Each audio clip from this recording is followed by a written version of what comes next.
Oi, gente. Tá começando o Nós Pod, programa para falar sobre as periferias do Brasil. Eu sou o Guilherme Simões, vim lá do Grajaú, meu país, zona sul de São Paulo. Sou secretário nacional de periferias do Ministério das Cidades. O tema hoje é CEP para todos. Eu tô aqui com dois craques, Raul Santiago, Renê Silva. Eu não vou ter a ousadia de apresentá-los. Eu queria que vocês se apresentassem um pouco para depois a gente falar do tema CEP para todos. Mas é importante que a nossa turma conheça um pouco mais sobre vocês. Bom, primeiro, cara, prazerzão, né? Estar aqui junto com você nesse espaço importantíssimo, né? Mais um lugar para a gente construir narrativas periféricas, trocar entre nós, né? Isso é central e muito importante. Bom, eu sou Raul Santiago, galera. Eu sou cria do Complexo do Alemão aqui no Rio de Janeiro, né? Eu acho que vale dizer para todo mundo que vai acompanhar a gente aqui nesse primeiro momento que eu estou vestindo uma camisa verde, uma calça meio bege, né? Eu tenho cabelo curto, a barba bem volumosa, assim, preta, branca, black, white, a idade chegando. E eu sou diretor-presidente de uma instituição chamada Instituto Papo Reto, né? Que nasce como coletivo Papo Reto. E no último ano a gente faz essa atualização, né? Estamos ficando grande. E também ajudei a fundar algumas instituições sociais a nível de Rio de Janeiro, que hoje articulam coisas a nível de Brasil, pensando muito, né? Organização, mobilização dos territórios periféricos, voltado para direitos, enfrentamento ao racismo, né? Uma nova leitura sobre o que é segurança pública e também muito conectado com o campo climático e ambiental, tendo ali a comunicação como ferramenta central, né? Mas antes de tudo, cria, morador, pai, eu acho que é um pouco disso. Fala tu, Renê Silva. Falei que era craque aí. Bravo, bravo demais. Bom, meu nome é Renê Silva, eu tenho 31 anos, sou fundador do Voz das Comunidades, um veículo de comunicação das favelas que foi criado para que a gente pudesse falar com e para as favelas. Tem um objetivo principal de ir contra a narrativa da grande mídia, os grandes veículos de comunicação, que na maioria das vezes tem todo um estereótipo, né, sobre o que é a favela, o que são as periferias. Então, o Voz das Comunidades nasce para que a gente possa amplificar as vozes que vêm da favela a partir da nossa própria perspectiva, a partir da nossa própria narrativa. E o Voz eu fundei já tem 20 anos, né? Já é um veículo de comunicação hoje consolidado das favelas, onde a gente amplifica essas vozes. A minha trajetória pessoal, né? Assim, eu acabei construindo outros movimentos também no Rio de Janeiro, fazendo parte de outros movimentos, mas o principal é a comunicação, né? Que assim como o Raul temos em comum, né? Nossa amizade já durei mais de 15 anos, pelo menos, mas temos em comum a comunicação tem nos levado longe e a nossa voz indo cada vez mais longe. É isso, muito massa. Dois gigantes da comunicação popular mesmo, que vem dos territórios, vem das periferias, das favelas do nosso país. De novo, obrigado por vocês aceitarem esse momento aqui. A gente lançou, na verdade, a gente anunciou uma conquista muito importante para o nosso país e a gente quer falar dela aqui hoje, né? O projeto CEP para Todos, que é uma parceria entre o Ministério das Cidades e o Ministério das Comunicações, a Secretaria Nacional de Periferias e os Correios. E nessa parceria, na verdade é uma parceria de longo prazo, a gente vai falar um pouquinho sobre ela, mas a primeira meta dessa parceria era gerar CEP para todas as favelas e comunidades urbanas do nosso país. Tem gente que não sabe, mas tem muitos territórios no nosso país que não tem sequer um CEP, né? Então, foi anunciado, a gente teve uma visibilidade grande desse anúncio, algumas polêmicas, também vamos falar aqui, né? Mas é, a gente conversou sobre isso, né, no dia do anúncio, falei com o Raul, falei com o Renê, eles repercutiram muito, fizeram vídeos, deram entrevista, enfim, como eu falei, gigantes da comunicação popular e inspiram muito o nosso trabalho. E aí eu queria começar com vocês, perguntando para vocês o que vocês acham, qual a importância de um projeto como esse e o que muda na vida das pessoas. Bora cruza, começa, Renê. Boa, boa. Acho que quando fala de CEP, a gente está falando de dignidade para as pessoas. Acho que é a primeira coisa. Independente de várias críticas, de várias questões que as pessoas têm levantado nas redes sociais, de debate, mas acho que é uma dignidade. Eu conversei com alguns moradores que moram em algumas áreas do Complexo do Alemão onde não tem CEP. essa semana e eles falaram, a gente usa o CEP da rua principal. A gente usa, né, ali da avenida principal, ou quando é preciso, por exemplo, colocar num currículo, colocar em alguma coisa de trabalho, acaba usando o endereço de algum parente, de algum amigo, de algum vizinho que mora num lugar onde tem CEP. Então, isso mostra também uma fragilidade que existe, né? Quando a gente olha para dentro das favelas e periferias do Brasil, a gente acabou normalizando tudo isso. Falou, ah, não tem CEP, tudo bem e tal. Vamos ver o que que a gente consegue fazer, como a gente se vira com isso tudo. Então, acho que quando você traz o CEP, acho que com essa conquista, vem muitas outras coisas juntos. Acho que mostra para a sociedade, mostra para as empresas, para os empresários, possibilidades. Né? Você vai pedir uma comida no aplicativo, pede o CEP. Você vai vai fazer uma compra, pede o CEP. Tudo pede o CEP. Então, a partir do momento que as pessoas tiverem esse acesso, acho que traz mais dignidade de maneira geral. Nossa. Bom, só reforçando, né, tudo isso que o René disse, eu estava aqui refletindo que antes disso, né, até pouco tempo atrás, a gente também tinha o IBGE dizendo que favelas eram aglomerados subnormais, né, e a gente também conseguiu aí atravessar essa realidade e construir um outro significado, e eu acho que Amém. essa coisa do CEP para todos, justamente, é mais uma ferramenta nesse processo histórico, né, de dizer o óbvio, que a gente existe, que a gente merece ter os nossos direitos A garantidos, reparação, né? reparação, né? Que nós somos parte do que faz a sociedade funcionar, né? Se a gente pensar uma realidade como essa que a gente está, de Rio de Janeiro, o Rio de Janeiro, que é uma grande periferia com pequenas bolhas de privilégio, né? Somos mais nós do que é a periferia como um todo. E garantir esse lugar, para mim, está no mesmo lugar de nomear os indivíduos que existem em todos os espaços. E muitas vezes quem vive fora da realidade da favela e aí se relaciona com a gente a partir de subnomes, é o tio da portaria, é a moça da faxina, é o mano do cafezinho, é o tio da pipoca. Para nós é o nosso pai, fulano, tá ligado? É a nossa avó, tal nome. Isso Eu aí. acho que sobre a realidade do que a gente está discutindo aqui é isso, né? Sobre garantir existência mesmo das pessoas falarem. Você, me manda o seu endereço e aí você dá de pronto. Tal rua, CEP tal, não é aquela coisa de, eu vou pegar aqui, eu vou Já eleva a procurar, autoestima, né? é outro lugar, você tem um lugar, sabe? Então eu acho que é muito sobre isso, irmão, é sobre direito, existência e transformação realmente de futuros, né? Olhar para os meus filhos que já existem, para a próxima geração que está vindo por aí, elas já nascerem numa realidade de favela um pouco diferente da que a gente vive lutando para transformar hoje, né? Então é sobre existência e caminhos diversos a partir do simples fato de que você tem um direito básico garantido, que pode ser canal, inclusive, né? Pensando em CEP para todos, então novos olhares reais, né? Portas abertas para todos, para a gente avançar, inclusive, em outros direitos. Cara, vocês falando aqui, me lembrou uma história que a gente viveu no decorrer do projeto, né? A gente já anunciou agora, mas já estamos construindo isso há um ano, mais ou menos, um pouco mais de um ano,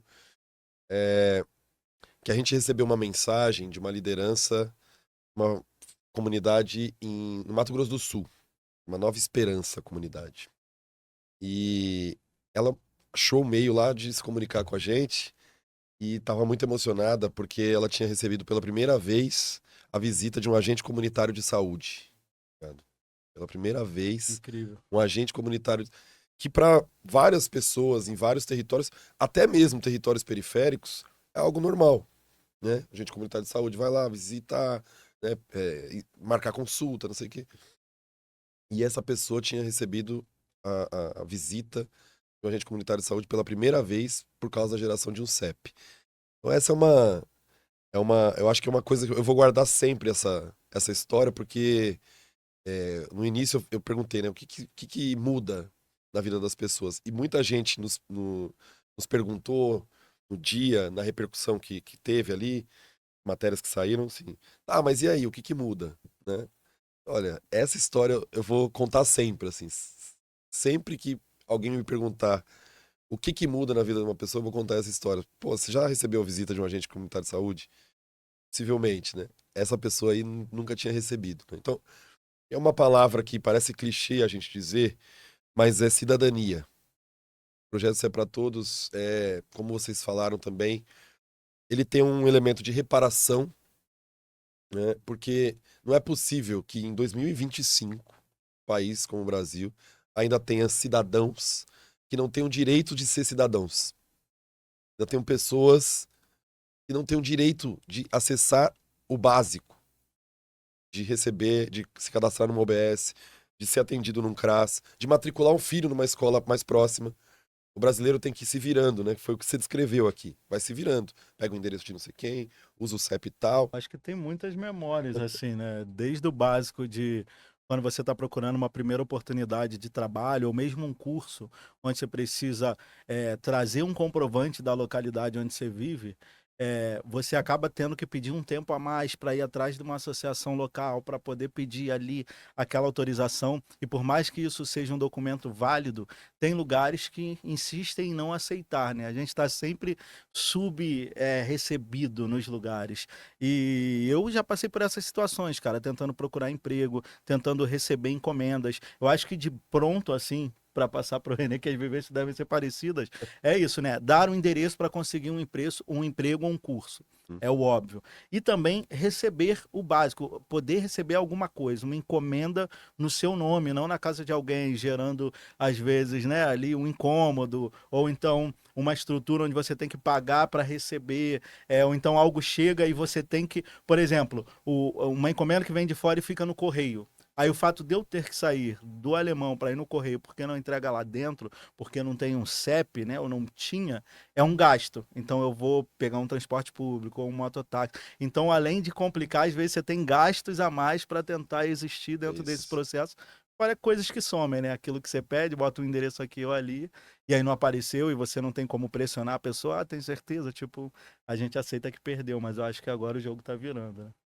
Diga lá, Renê. Eu acho que a gente tem vários desafios, né? Quando a gente olha para esse lance do CEP, principalmente, eu falei, né, sobre dignidade e tudo mais. Ainda falta muita coisa, obviamente, né? Quando a gente olha assim, né, para as entregas de maneira geral, a gente tem exemplos como na Rocinha, o Carteiro Amigo, tem vários outros exemplos bem-sucedidos que a própria favela cria sistemas para poder funcionar. Hoje eu participei de um encontro que a gente estava falando sobre mobilidade e a secretária de transporte estava lá, enfim, aí os representantes de mobilidade locais foram mototáxi, a Kombi, né, foi o pessoal da favela. Então acho que é muito importante quando a gente fala sobre o CEP, falar a gente ouvir a comunidade, né, como isso está impactando. Quando eu falei que eu liguei essa semana, né, quando eu soube da notícia, para algumas pessoas que moram em lugares, e elas ficaram muito felizes. Falaram, cara, vou falar com a minha patroa, vou falar com não sei quem. Então, isso traz Legal essa isso. felicidade, né? Tipo assim, cara, agora eu tenho um CEP para poder usar, não preciso necessariamente usar o da vizinha, de fulano, ciclano.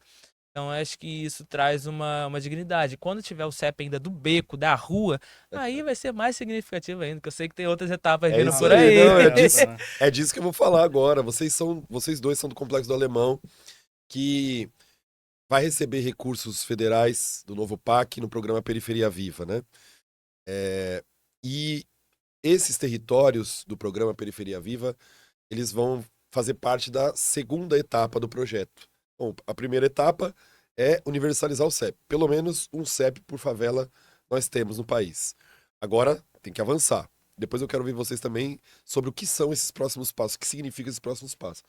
Mas na meta 2, a ideia é a gente, nesses territórios do Periferia Viva, que vão dar mais de 300 favelas, certo? Nós vamos entrar nessas comunidades e vamos cepiar a Maravilhoso. rua, entendeu? Ah, você quer chamar de beco, de Já estamos até viela? conjugando o verbo cepiar, Cepiar, ó. gente. Bonito, Gostei, né? não, Bonito. gostei. É Cepiar. um verbo elegante, É. cepiar. Muito bonito. Cepiando, tá no gerúndio já. Tá Estamos vendo? cepiando. Vamos estar cepiando. Então são mais de 300 favelas que vão ser cepiadas por rua.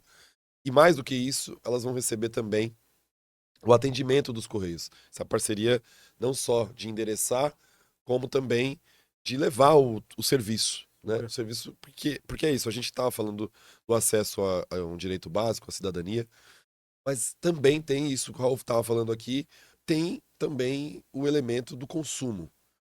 Né? Pô, por que o cara que mora numa favela não pode consumir, comprar pela internet, seja lá o que for, né? Se é uma roupa, um aparelho eletrônico, qualquer coisa. Por que esse cara não pode receber? Ele tem que rodar o mundo, sair, pegar ônibus, fazer para receber o encomenda. Então, essa meta 2 vai ter isso. Na meta 3, nós vamos para mais 100 comunidades para levar pelo menos algum nível de atendimento dos Correios também para essas favelas. Então a gente vai Incrível. chegar a começar nessas favelas dos territórios do programa Periferia Viva. E é interessante e é simbólico que eu esteja com 2 caras que são de um território do programa, que vai receber recursos federais do programa, depois eu vou falar disso também. Eu queria saber de vocês um pouco como é que vocês enxergam esses próximos passos também, como é que eles podem ser comunicados. Cara, você falou isso da agência local. Achei muito interessante, principalmente porque hoje a nossa realidade, para quem é dali das redondezas do Complexo Alemão, tem que ir na Belisário Pena, tem que ir lá em Olaria, do outro lado, para poder pegar uma encomenda, mesmo você morando numa rua ali que, enfim, tem um CEP. Uhum. Então é uma realidade ainda difícil, mas acho que com essa nova fase eu acredito que a gente possa ter uma agência mais próxima, mais referência mais próxima ali da localidade. E os desafios para quem mora da favela ainda são piores, né? Assim, a gente compartilhar aqui um pouco da realidade das pessoas. Quem mora dentro da favela e trabalha numa escala 6x1, de segunda a sábado, sai 5, 6 horas da manhã e chega em casa, não vê o filho indo pra escola, não vê a filha indo pra escola, a realidade da maioria das pessoas que moram na favela. Essa pessoa, ela não tem tempo para ficar em casa esperando a encomenda da Shopee, do Mercado Livre, seja o que for. Então tem um vizinho, tem uma vizinha, sempre tem alguém ali que vai receber. Então, é interessante porque quando a gente fala sobre dignidade, sobre possibilidade da pessoa, a realidade da favela, das pessoas que moram na favela, não é a realidade de todo brasileiro, né? E aí, quando você vê as pessoas na internet falando, mas é só um CEP, é só um CEP. Falei, gente, peraí, não é só um CEP. Pra você que tem um CEP desde sempre, desde que nasceu, é diferente. Porque quando a pessoa nunca teve um CEP, aí passa a ter, opa, eu posso agora colocar lá na Shopee, posso pedir meu Mercado Livre, meu iFood, minha comida. Então, tem uma mudança significativa para a pessoa que é impactada diretamente. Eu acho que com essas pessoas que a gente tem que falar prioritariamente, entender, né, quais são os impactos. Aí quando você falou sobre como comunicar, né, como fazer com que a comunidade saiba. Uma das grandes ferramentas de comunicação mais antigas, né, que é a rádio comunitária, carro de som, faixas, acho que são várias formas de se comunicar com o povo, de falar com as pessoas, né? Quando a gente fala de voltar para a base, vamos lá, vamos falar com o nosso povo, com a nossa galera, é isso. E é não só estar nas telas, né? Porque tem muito essa impressão de que assim, ai, todo mundo tá conectado, ai, todo mundo tem celular. Gente, a maioria das pessoas tem celular, tem um plano da operadora mais barato possível para ter só mensagem do WhatsApp de graça. Não é a realidade da galera que tá engajando no Instagram, comentando. Não é a realidade. Isso é muito Se for parar importante, para cara. pensar, não é isso. Então, eu acho importante que os outros meios de comunicações locais sejam utilizados para que a mensagem chegue nas pessoas, para que as pessoas saibam do que está acontecendo. Legal. Quando eu falei do CEP, tudo bem que tinha acabado de sair a informação, mas eu falei com as 2 pessoas e elas não sabiam ainda, porque não tinha visto ainda, né? Não tinha repercutido. Então, acho que é isso, reforçar a comunicação para que as pessoas saibam os seus direitos. Comunicação no território. É isso, É isso, irmão. Raul. Cara, assim, eu acho que a melhor solução de futuro é olhar passado, né, cara? E aí eu tava aqui refletindo, enquanto o René tava trazendo, eu não sei se você vai lembrar, tem uma coisa muito legal que foi um dos primeiros projetos sociais que eu participei, né? Ainda ali como aluno, como bolsista, como quem aprendiz da coisa, que se chamava Wikimapa, mano. Olha que louco.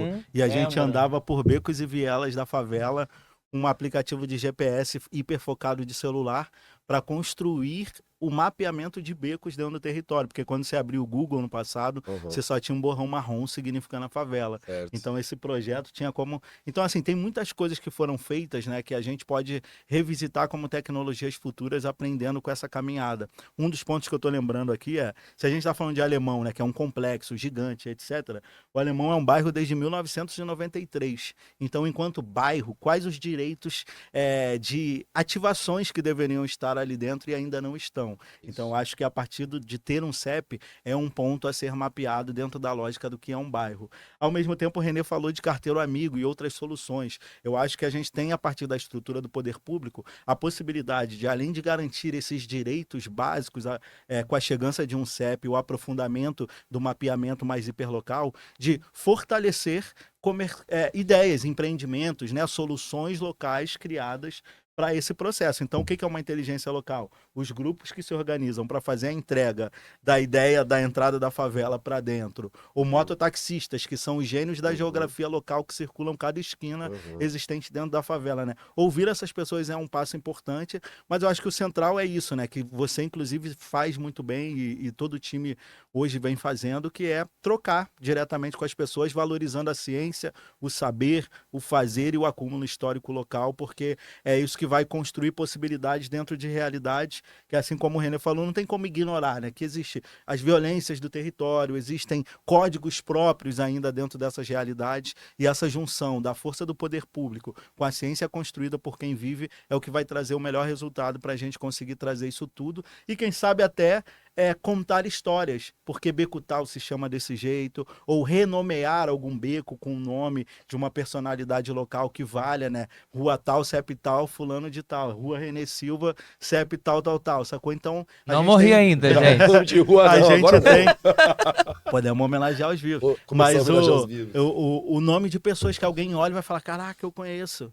Renê, que passou aqui ontem entregando o jornal, é isso. Então, a gente tem a possibilidade de construir pertencimento de muitas formas a partir do simples start do que a gente está vendo aqui ao longo desse mês, desse ano, que é a criação de um CEP, né? Pô, maravilhoso isso, maravilhoso. Porque a gente precisa começar a entender, e como a gente falou aqui, é a porta de entrada. E aí, é começar a pensar o que pode ter. Que desdobramentos podem ter um projeto como esse. Eu penso uma coisa, eu queria que vocês também fizessem esse exercício, que é a coisa da economia. A gente que vem do movimento periférico, das lutas, dos territórios e tal, a gente sabe o potencial que tem. Quando a gente fala que a periferia é potência, que a favela é potência, a gente não está falando só da criatividade individual, nem nada disso. Quer dizer, nós estamos falando disso também. Mas a gente está falando que a economia desses territórios é um negócio monstruoso. É um PIB dentro de um PIB, né? Então, eu penso que um projeto como esse ativa, ou pode ativar, pode ter desdobramentos econômicos sem precedentes. Então, pensa essa coisa das soluções criativas para entrega. Você pensa que uma pessoa que começa a receber entregas, ou pode começar a receber entregas, ela pode começar também a dinamizar a própria vida, abrir o seu negócio, começar a fazer coisas a partir desse projeto. Então, eu acho que tem uma grandeza num projeto como esse, que apesar de ser um direito que estava negado há muito tempo, ou seja, talvez a gente esteja em atraso para garantir esse direito, mas ela abre portas muito significativas. Eu queria que vocês também fizessem esse exercício. Que portas outras podem ser abertas? A gente falou de dignidade, falamos sobre, né, pertencimento de várias formas.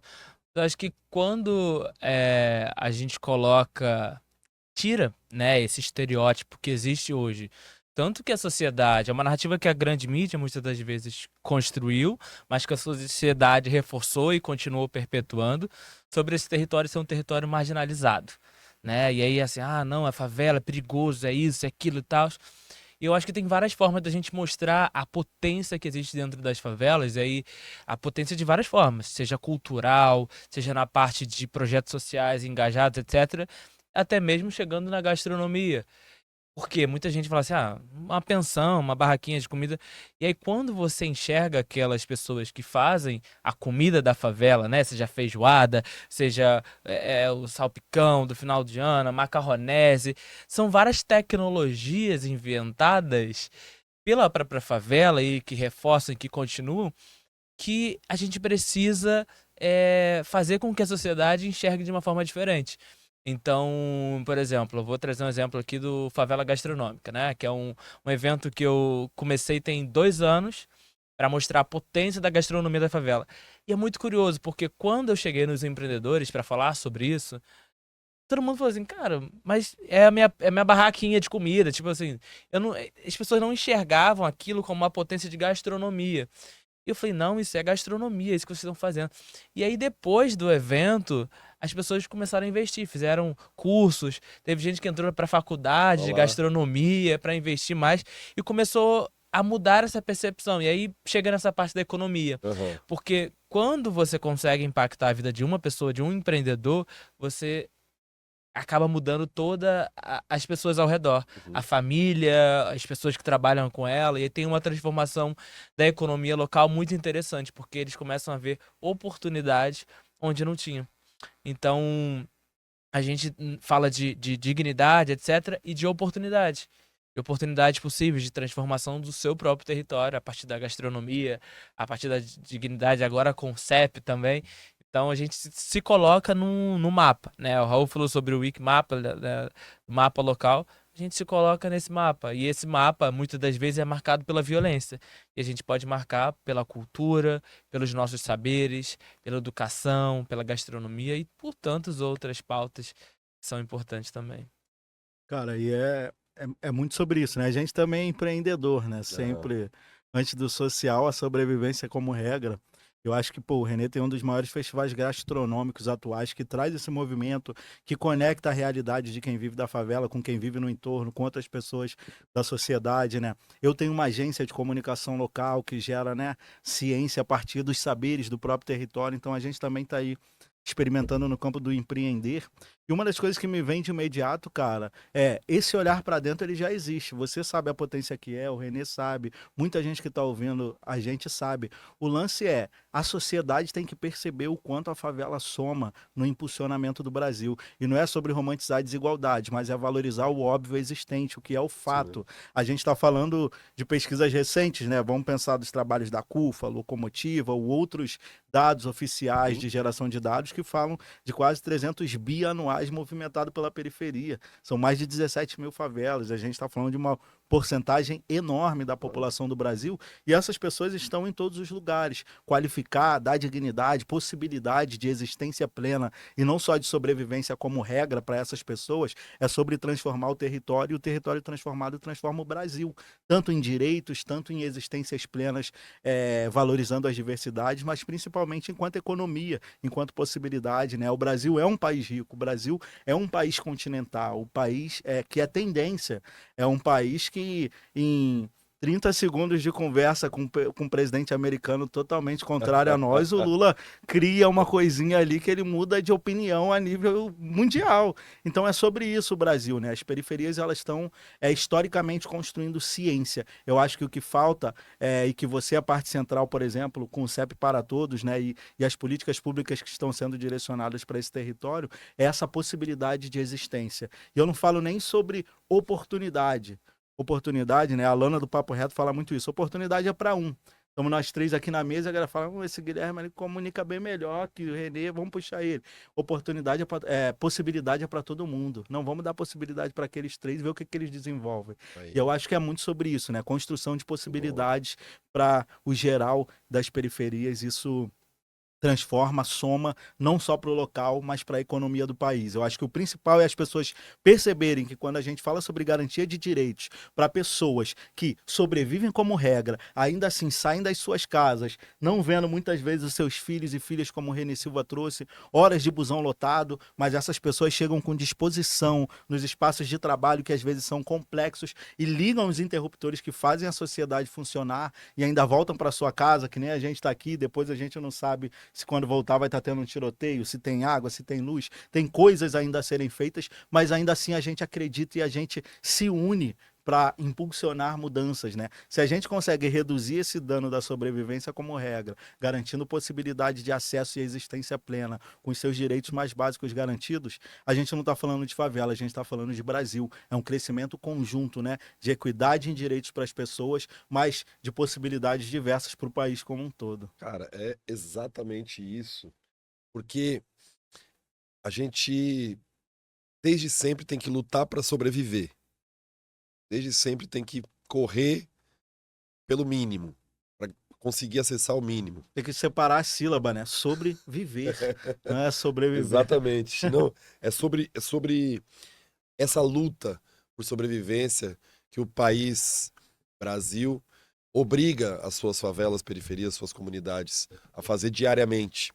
E muita gente ainda, infelizmente, pensa que a favela, as periferias e as pessoas, porque quando a gente fala favela, periferia é uma coisa abstrata, mas nós sabemos do que nós estamos falando. Nós estamos falando de gente. Exato. Estamos falando de gente.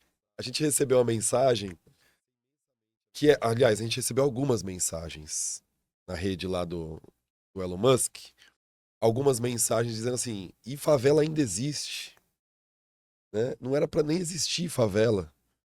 Então por que vocês não levam saneamento? Por que vocês não levam eletricidade, etc, etc. Primeiro, as duas coisas, tem dois raciocínios aí, muito complicados. O primeiro é, assim, a raiva da favela. E aí não é da favela em abstrato, é a raiva das pessoas, o ódio, o medo, talvez. É estranho ter medo, né? É, então, primeiro, ela quer que a favela acabe. Ela quer que a favela acabe. E segundo, ela acha que levar o CEP, que é disso que se trata, levar o CEP para todos, esse projeto, é inútil. Aí a gente já falou, é inútil porque você não sabe o veneno que é não ter, né? Mas ela desconsidera também que é um passo, como a gente falou, para outras possibilidades. E no nosso caso, para outros investimentos. A gente falou aqui, a gente quer utilizar esse lugar para dizer, em diálogo com as nossas lideranças periféricas do país todo, afirmar que nós temos uma agenda para as periferias. O governo federal, o governo nacional, ele tem uma agenda para as periferias, para as favelas. E ele está fazendo isso em construção com esses territórios e com essas lideranças também. E aí a gente não pode negar e omitir que o governo federal tem um investimento desde 2023 só na Secretaria de Periferias para além de 10 bilhões de reais. Então não é só CEP para todos, é CEP para todos, mas também aos poucos vai chegando as obras de infraestrutura, vão chegando as políticas públicas de saúde, de cultura, mas é muito importante reforçar a ideia de que isso aqui é a tentativa da gente encontrar um nexo entre o Estado e o governo e a sua população. Porque tem alguma coisa errada quando tem gente que quer acabar com as favelas. Tem alguma coisa errada no país que tem gente que não gosta de gente. Não sei o que vocês acham. Vou aqui? Ou tu vai... Cara, muito bom, muito boa essa reflexão, né? Eu acho que ultimamente a gente vem falando muito da ideia da polarização, né? Uhum. Na minha cabeça isso já não existe mais. Eu acho que a gente está no momento de desmascaramento. Nem sei se essa palavra existe. Mas a gente está conseguindo ver quem é quem, as pessoas que querem construir, né, novidades, outras possibilidades a partir do encontro e entender as diferenças históricas construídas, né, pelas desigualdades, pelo racismo, pelo capitalismo do acúmulo, né, por toda essa estrutura. E existe, cara, uma minoria, eu acho que está em extinção, essa galera que manda essas mensagens para vocês, não na extensão, no olhar violento, mas eu acho no sentido da falência, porque quando você é ignorante o suficiente para se prender na autobolha, né, achando que aquilo é resumo do mundo, ignora-se o movimento que está acontecendo no seu entorno, você está construindo um horizonte de falência. É violento para nós a existência dessas pessoas, é problemático, mas eu acredito que a sociedade, por mais caótica que às vezes ela pareça estar, há um movimento de renovação, de choque, que vai construir algo que é melhor do que esse agora que a gente está vivendo. Vide a sua secretaria, vide os investimentos que a gente está falando aqui, são possibilidades de existência para quem vem de lugares da onde a gente vem, né? E essa galera são essas pessoas que não conhecem outras pessoas, acham que elas são o único e mal sabem que elas estão realmente em extinção. Em extinção no sentido de não ser aceito a ignorância estratégica construída pelo histórico do racismo para que alguém se sinta ofendido pela nossa existência. Isso está em extinção na minha cabeça, sabe? E essas pessoas são as mesmas que, quando passam numa favela, né, olham para lá e falam, meu Deus, como isso existe, mas não tem a capacidade de pensar o que eu posso fazer para mudar essa realidade. A gente que para para no sinal da barra e vê o moleque vindo botando umas balas ali e fica com medo ao invés de pensar, caramba, ainda tem gente vendendo bala. O que que a minha existência, os lugares que eu acesso, pode fazer para mudar essa realidade? Então, eu acho que essas pessoas, elas são as desmascaradas do momento. A gente está vendo, cara, essa galera ainda existe, que curioso, que triste, que surto, mas é a possibilidade da gente se organizar e fazer um movimento de educação, de inclusão, de aproximação dos diferentes e dizer, cara, tá ruim para mim nesse sentido, eu sei que para você também tá nesse, vamos se juntar e construir um novo que seja positivo para as existências, né, pra gente garantir essas possibilidades. Então, assim, Raul é muito otimista, cara, é muito bonito. cara, porque a gente vem da guerra e tamo isso mesmo, vivo, mano. é isso Eu tenho mesmo. 36 anos, eu já vi tanto caos, mas eu já olhei pro próprio território e aprendi tanta coisa incrível, né? Eu sempre falo para as pessoas,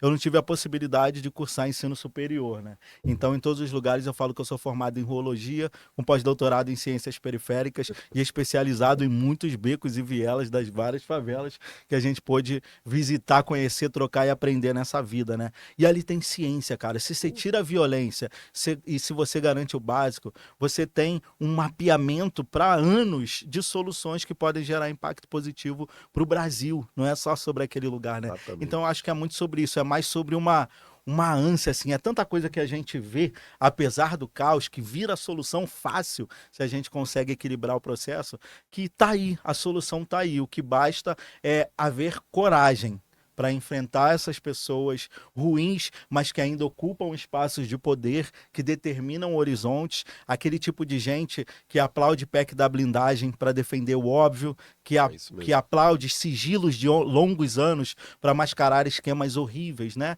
De desvios, corrupções e violência. É quem faz vaquinha para apoiar deputado que vai viver fora do país, mas não consegue olhar para a favela e falar, cara, como é que a gente faz um junta-junta aqui para melhorar todas as quadras de futebol? As escolas estão sem ar, o poder público ainda não chegou, como é que a gente se movimenta? Essa galera movimenta milhões para manter rico sendo rico, mas não tem a dignidade, a capacidade de se organizar para mudar o óbvio. Então eu acho que essas pessoas estão em extinção e esses espaços aqui, né, é o que é o novo, e construir a comunicação de forma assertiva, que eu acho que é o nosso principal desafio para lidar com fake news, para lidar com quem não tem responsabilidade de nada, é a grande questão. Enfim. Bola pra ti, meu Assina parceiro. embaixo aqui, ó. Assina Carimba. embaixo, carimbado, Meu irmão. assinado. A gente tem que dizer que a gente não é uma dupla sertaneja, né? A RS, René Silva e o Raul RS. Santiago. Mas, pô, vocês se complementam muito mesmo. Foi muito legal essa conversa. A gente cresceu junto, né, mano? Eu acho que tem isso muito Ah, bonito. Vale dizer que eu isso. sou muito fã, assim, do René, tem E ele eu como um seu. dos meus ídolos, Pô, porque ele vem primeiro, mano. A gente é mais jovem, mas é Aham. isso. O René começou o Voz, sacou? Como criança ali, Molequinho. adolescente. Isso é muito bonito, né, mano? Eu falo pros meus filhos assim, mano, na idade de vocês o René tava criando um jornal, mano. Então é muito. E você também, né, mano? Você tá onde está hoje, talvez as pessoas não saibam do relacionamento aqui entre nós três, mas você teve um fronte de luta com a gente no Alemão, tivemos levando junto. bala de borracha, gás de pimenta, esculachos diversos. Então, são trajetórias de luta que agora organizadas ocupam novos espaços, né? É uma Enfim, me caminhada. perdoe, meu irmão. Não, coisa linda. Acho que é isso que o Raul trouxe. E aí, trazendo um pouco disso que você falou, né, sobre essas pessoas, sobre esses pensamentos, acho que a gente ainda tá. Pode parecer que a gente tá avançando muito em várias pautas e etc. Mas eu acho não, o que eu vejo hoje é que ainda existem muitas dessas bolhas reais. Quando eu vou palestrar nas escolas particulares na Zona Sul do Rio, Zona Sul é a área mais elitizada, é uma área, né, que o pessoal tem melhores condições, então... Uhum. E aí quando eu vou palestrar e eu vejo 100% dos alunos serem brancos, você começa a falar assim, cara, óbvio que essa pessoa vai falar que não existe racismo, óbvio, mas não é porque ela não quer, é porque... Não é porque Não ela enxerga. não enxerga, ela não vai conseguir enxergar esse problema social, é muito distante da realidade dela. É muito longe, não é uma coisa próxima ali. Então, quando vai um Raul, vai um René, vai uma liderança de favela, vai lá falar, óbvio que eles ficam assim, cara, como que você conseguiu fazer isso? Tipo assim, mas como é que é lá dentro? Então, tem todas essas curiosidades, né? E acho que isso vai muito ao encontro dessas bolhas. E enquanto a sociedade ainda estiver vivendo nessas bolhas de crescendo, né, enquanto crianças, adolescentes, jovens, a gente vai continuar tendo muitas dessas camadas sociais distantes, muito distantes. Eu tenho um público, o Raul também deve ter um público muito grande, independente de ser direita ou de esquerda, que nunca subiu numa favela. Uma galera que nunca foi, mas que acompanha, que segue, que vai lá, que defende e tal, mas não sabe qual é a realidade da favela, nunca entrou, nunca. E tem medo, né? Tem aquela coisa, ah, não, mas eu não sei se eu posso ir, não sei se eu vou, não sei. Então, a gente precisa sim levantar essa discussão e a gente precisa fazer com que as pessoas se engajem socialmente. E aí, quando eu falo de se engajar socialmente, é ser voluntário, não precisa doar um dinheiro, mas você pode ser voluntário, você é um psicólogo, você é um médico, você é isso. Vai lá uma vez por mês, uma vez a cada 2 meses, faz a sua ação social, contribui num projeto social. O que mais tem dentro da favela são projetos sociais que precisam de voluntários, que precisam de pessoas que podem ir lá fazer doações, contribuir, fazer parte desse processo todo. E aí, se cada um fizer um pouquinho, a gente muda essa realidade do país também. Esse Curioso. papo, não, esse papo é maravilhoso mesmo, assim, porque a gente está falando de um processo aqui, um projeto específico, mas que tem um significado que eu acho que realmente merece ser discutido, né? Porque nós estamos falando de tirar o atraso, nós estamos falando de pagar uma dívida histórica, né? E de recompor de alguma maneira, ou de refazer, ou de fazer pela primeira vez a relação entre o Estado e a população que vive nas favelas. Porque essa relação ela é extremamente traumática. É uma relação extremamente complexa, difícil, né? E é o desafio que a gente tem, é um dos desafios que a gente tem, é de apresentar o Estado à população periférica, a população que vem de favela, que mora no morro, de um outro jeito, cara. É né, a vida dela, a história dela, tá marcada por uma outra relação. Então, a mensagem, eu queria ouvir vocês, uma mensagem final sobre isso e sobre o que vocês quiserem, porque o papo ele também se expandiu. Mas o que eu queria trazer é que esse projeto, como parte desse processo de pagamento de uma dívida, ele é a tentativa de de correr atrás do prejuízo, de sair do atraso, mas é a ponte para um momento novo. Eu acho que dar um horizonte novo. O futuro parece que é inexorável, é inevitável que passe pelas favelas. É inevitável que as soluções, porque os problemas são tão também sérios e a gente vai indo, vai construindo soluções aqui e tudo mais. Eu tenho a impressão que o futuro do Brasil, essa é a minha visão também há muito tempo, na verdade a gente compartilha isso por convicção e por história. O futuro do Brasil passa inevitavelmente pelas favelas. E obviamente que passa não só, nós precisamos, não podemos tapar o sol com a peneira. Passa por resolver os problemas que existem nas favelas. A partir das soluções construídas, a partir das criatividades, a partir do saber da ciência que você falou, é uma brincadeira, mas que é uma brincadeira seríssima, né? É, a partir disso é que se faz um país. Eu acho que esse projeto, eu tenho a impressão, que é o projeto que nos liga ao futuro, de alguma maneira. Por isso que eu falei do que a gente vê, que porta se abre, porque a impressão que dá é que esse tipo de coisa, quando a gente traz, quando a gente leva, quando a gente proporciona, começa a gerar possibilidades que podem se multiplicar em uma proporção, sei lá, infinita, talvez. Então eu queria ouvir, essa é a minha impressão e minha consideração final, digamos. Eu queria ouvir de vocês, assim, um pouco sobre isso e sobre o que mais vocês quiserem. Eu acho que vocês Uhum. vocês são foda. Quer começar? Eu começo? Pode ir, pode ir. Tô pensando. Ah, Maravilhoso. cara, acho que quando a gente fala sobre o futuro, como o Raul disse, a gente tem que olhar sempre para o passado. Eu acho que o poder público, de maneira geral, ele não. A gente não tem mais tempo a perder. Quando a gente fala sobre meio ambiente, sustentabilidade, a gente está correndo contra o tempo para a sobrevivência do planeta Terra. E aí, quando a gente fala sobre as favelas e as periferias do Brasil, eu acho também que a gente tá correndo contra o tempo, mas a gente precisa fazer algo que seja, como eu posso dizer assim, pensado como uma política pública a médio e longo prazo. E aí, o que eu quero trazer aqui para essa mesa? É minha conclusão final já de encerramento, mas assim, em novembro de 2010, Uhum. exatamente 15 anos atrás, o poder público, seja o governo federal, estadual, municipal, poder público de maneira geral, e a sociedade civil, e a grande mídia, e todos os empresários, empresas, tiveram uma oportunidade significativa de transformar a realidade do Complexo do Alemão através daquela pacificação que a gente viu pela televisão, aquela toda. E hoje, 15 anos depois, a gente tem, ainda hoje, 15 anos depois, uma geração que não teve a oportunidade de transformar a sua vida.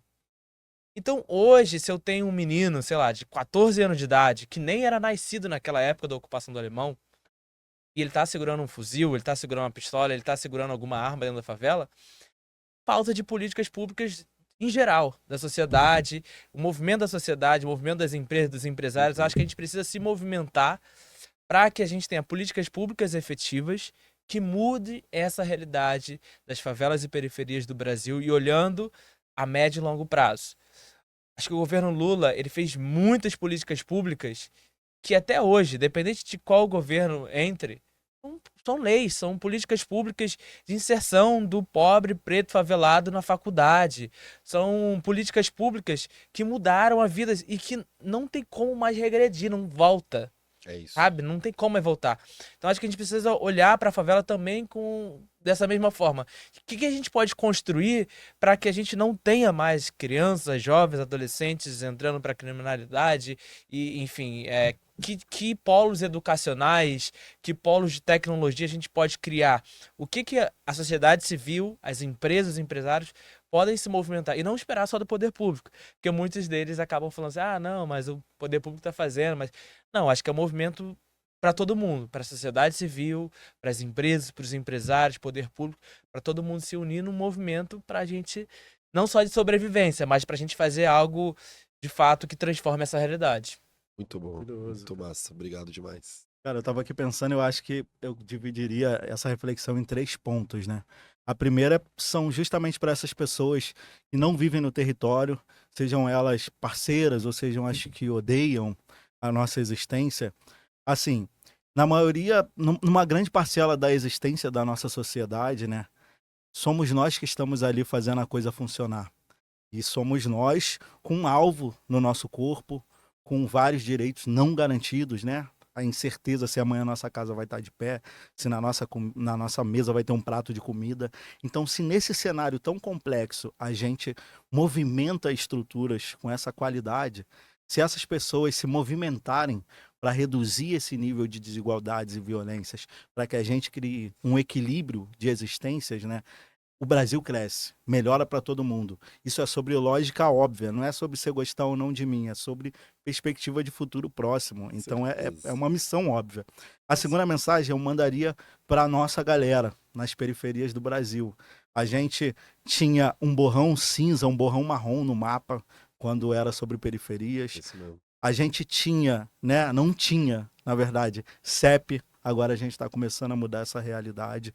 A gente não tinha voz narrativa, agora a gente está aqui num podcast refletindo com a ciência de quem vem do território sobre o que isso significa. Tem voz das comunidades, tem outras vozes, né, que estão criando e tem um espaço referência na nossa sociedade. Então, se organiza, acredita, cria redes, cabeça em pé. A gente sabe que a chapa está quente, mas antes era pior. Então que a gente se organize para continuar trilhando. E eu acho, cara, eu gosto muito de palavras, assim, né? Eu acho que aqui nesse momento, em especial com vocês dois, que eu admiro tanto, eu estava aqui pensando sobre o CEP, né? Código de Endereçamento Postal. E aí na minha cabeça, e pensando com as palavras, eu acho que a mensagem que eu te diria é que, para mim, esses momentos de avanço que a gente está vivendo, o CEP, para mim, são caminhos para existência plena, para nós periféricos, garantindo periferia viva. Pô, que Falando, isso, cara. ocupando, transformando. Então não pare, é sobre isso. Vamos em frente e vamos em rede, tá ligado? Caminhos Já pra pode existência registrar plena. aí. Que Sacou? isso, cara. É Meus isso, manos, irmão. muito obrigado de coração. Eu ficaria aqui, a gente tem muita coisa pra conversar, pra trocar, mas eu queria agradecer imensamente a vinda de vocês, Tamo essa junto, conversa, essa troca e, bom, vai ter muito mais por aí. Se foi o Nós Pode, programa pra falar das periferias do Brasil, acompanha, compartilha, tá? Vai falando aí, vai falando com a gente aí, tá bom? É isso, Tamo valeu. junto.